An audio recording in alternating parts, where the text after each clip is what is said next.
Good day, everyone, and welcome back to the show. It's Retro Rebuild 519. My name is Rick. Yesterday, I just want to recap on what we did to the car yesterday.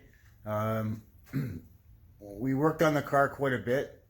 We got a lot accomplished, but unfortunately, I pulled a bonehead move yesterday, and I ended up breaking the windshield on the car. We're taking it out, and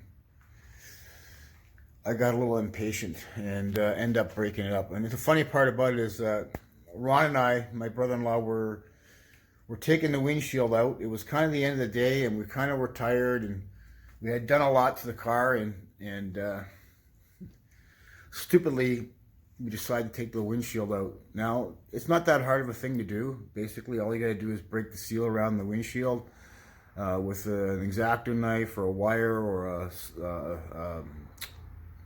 a hacksaw blade or anything you can get in between the windshield and the frame of the window, the windshield.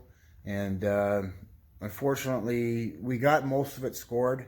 And the only part that wasn't really scored was the bottom part, along here,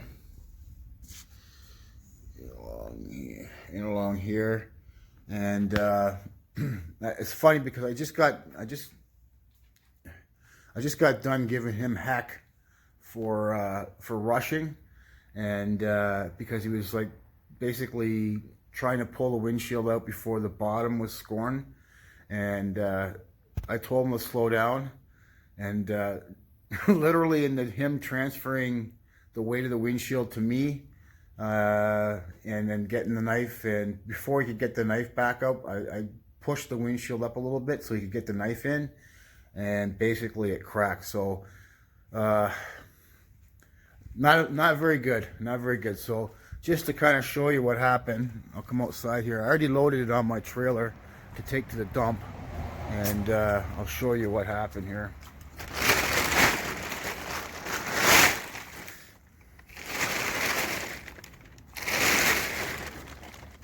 So basically you can see the windshield, and I don't know if you can see the crack there or not, but I'll lift it up maybe. You can see it, but there's a crack that goes along from here all the way up there. It's spidered, so it's wrecked. It's toast. So basically, it's probably a $300 or $400 error right there. I might be able to get a little bit cheaper at the scrapyard if I can find one, but that's the way it goes. We're gonna make some mistakes, and that's what we're gonna do sometimes. It happens. It happens. But anyways, just to recap, what else we did yesterday. We took out the muffler from basically from the middle of the car and back. So we have to take that out so that we can get the gas tank out, because the gas tank will fall out right underneath it. So we got the straps off from the gas tank. We cut some bolts that we couldn't free up with conventional tools. And basically that's what we did. We also took out the dash, or not the dash, but the center console where the shifter is. We took all that out yesterday. Disconnected the stereo, the heater, and basically that was about it. What else did we do? Well, I ended up getting a tire off. The last tire off, the last bolt was stripped, and we ended up getting that off with some heat and a little bit of MacGyvering, and that worked out well. And so right now it's looking pretty good. I mean, we've done a lot to the car, and we've only had the car for just over 2 weeks, and we've made so much progress. I'm pretty happy with that. So that's pretty good. And one other thing we did yesterday too is, of course, we had to start it. I'll have a clip of that in there for you today, so that you can hear it without the exhaust in the back, without the muffler. It's pretty loud. Well, it started up pretty good yesterday, no problems at all. We ran it for about maybe a minute and a half, about 2 minutes, and it ran really, really good. So that's the progress so far. What's next is we might be taking out the gas tank in the next day or two.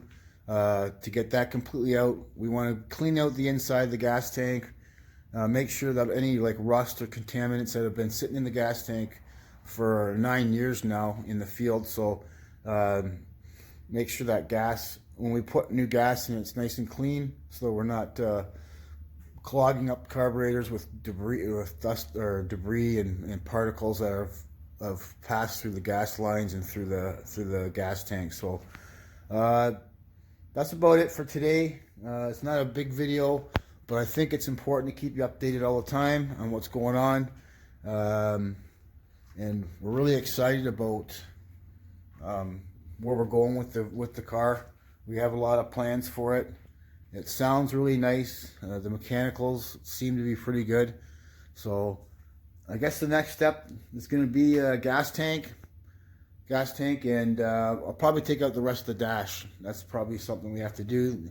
And then pretty well after that, we're going to be taking out the motor. And once we get the motor out, it'll be all body work. So that's the biggest challenge that we have. I'll leave you guys with a startup. Have a good day, everyone. Please subscribe to the channel. I know that the videos are they're coming pretty fast, every 3 or 4 days.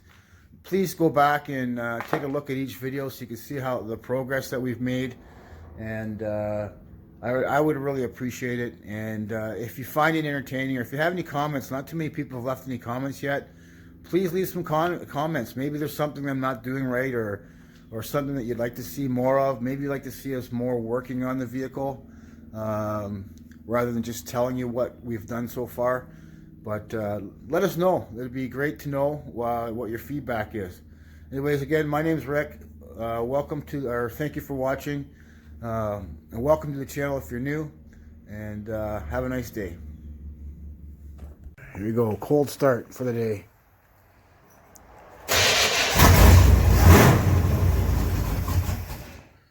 Keep pumping her, buddy.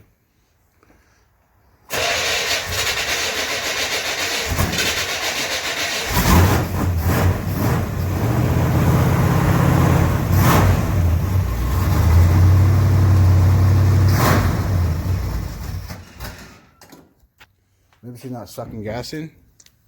I'm sure she's sucking gas in. Go ahead. Go ahead. Yeah, try it. It's not gonna start. She's no, the key's fucking stuck. Yeah,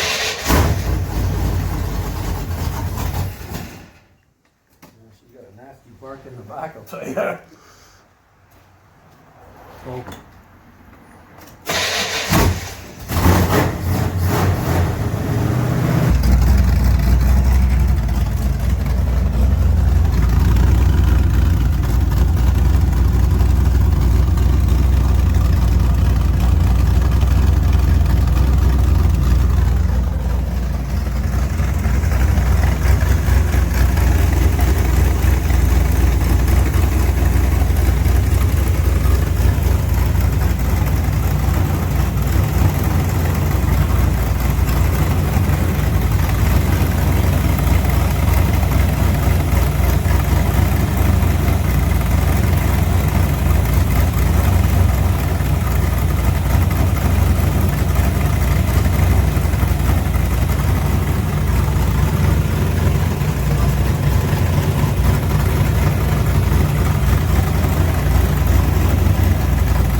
She's idling really nice.